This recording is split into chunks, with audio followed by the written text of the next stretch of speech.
Η αρχαία Ελλάς υπήρξε η πρώτη μεγάλη σχολή συνοδικής αναζητήσεως.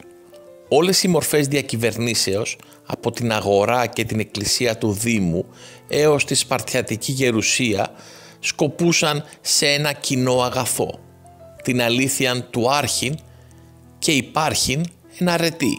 Οι Αθηναίοι συνέρχονταν ως ίσοι πολίτες και όχι ως άθροισμα μονάδων.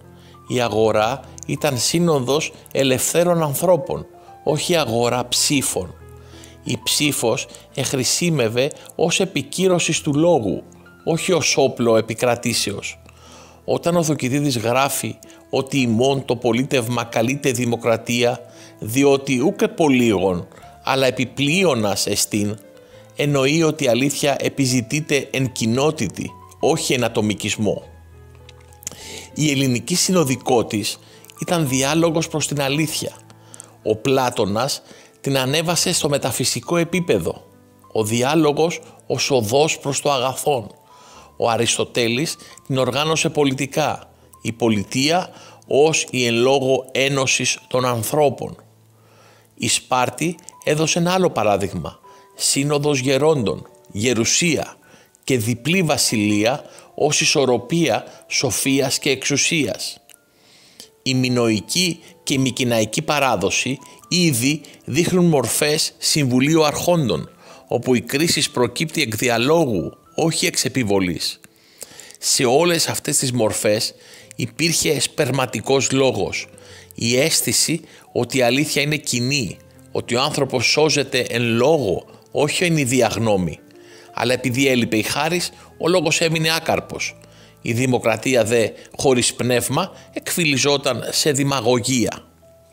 Η Ρώμη, ως φυσικός διάδοχος της αρχαίας Ελλάδος, έδωσε στη συνοδική αρχή μορφή νομικής πειθαρχίας. Η σύγκλιτος ήταν συνέλευση των πατέρων, όπου η ηθική δύναμη της σοφίας υπερήχε της ψυχρής εξουσίας. Εκεί ο νόμος εξέφραζε την συνένεση των εντύμων, τη συμφωνία των αρχόντων και του λαού. Αυτό ήταν ένα ανθρώπινο προείδωλο συνοδικότητος. Η απόφαση ως έκφραση ομονίας, όχι ως απλής πλειοψηφίας.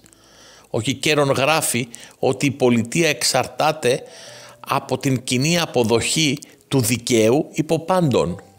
Σε κάθε περίπτωση, η αρχαία συνοδικότης δεν είχε την σημερινή μορφή της δημοκρατίας, όπου η πλειοψηφία επιβάλλει την βούλησή της, αλλά περιεβαλλόταν από το ήθος της αναζητήσεως του κοινού αγαθού. Όταν η ελληνική αλήθεια και η ρωμαϊκή τάξη συναντήθηκαν εν Χριστώ, η συνοδικότης έφτασε στην πνευματική τελείωση. Η Εκκλησία από τα αποστολικά χρόνια λειτουργεί συνοδικώς. Οι πρεσβύτεροι, οι επίσκοποι, οι πιστοί συνέρχονται εν προσευχή. Η αλήθεια αναγνωρίζεται, δεν αποφασίζεται. Η πράξη των Αποστόλων μας δείχνει το πρότυπον.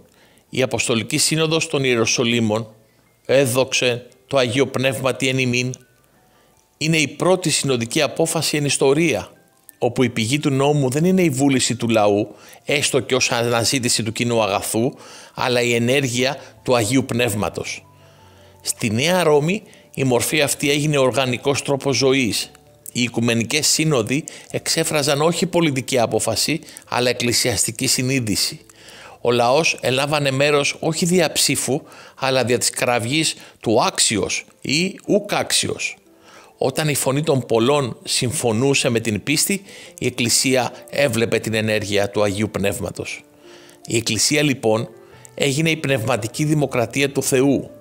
Ουδής αποκλείεται από την μετοχή, αλλά όλοι υπακούουν στο εν πνεύμα. Η συνοδικότης εν Χριστώ δεν ακυρώνει την ιεραρχία, αλλά την μεταμορφώνει σε κοινωνία διακονίας. Όταν η ενότητα έσπασε, η Δύση διέσωσε την μορφή, αλλά έχασε το περιεχόμενο.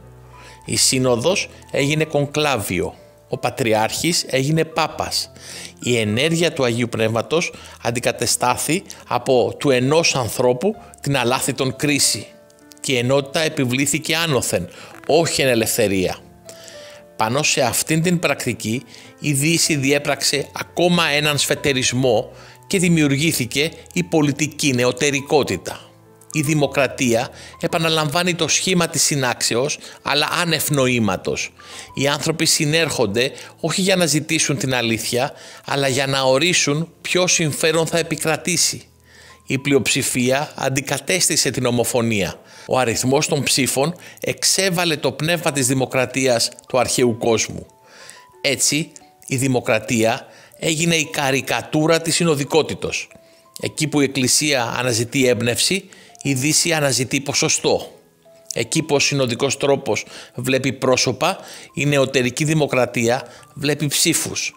Από την αγορά των Αθηνών ως την Αγία Σοφία, ο άνθρωπος πορεύθηκε από την λογική συνάθρηση προς την θεανθρώπινη κοινωνία, όπου η Ελλάς εδίδαξε ότι η αλήθεια βρίσκεται εν διαλόγο και η Ρώμη ότι η τάξη διατηρεί την ενότητα, εκεί η Εκκλησία έδειξε ότι μόνο το Άγιον Πνεύμα ζωοποιεί. Η συνοδικότης είναι η αληθινή ρίζα του πολιτεύματος του Θεού. Όχι πλειοψηφία, αλλά ομοφωνία εν Αγίο Πνεύματι. Όπου ο λόγος ενώνεται με τη χάρη, εκεί η Εκκλησία γίνεται βασιλεία και ο άνθρωπος πάβει να άρχει ή να άρχεται και αρχίζει να μετέχει.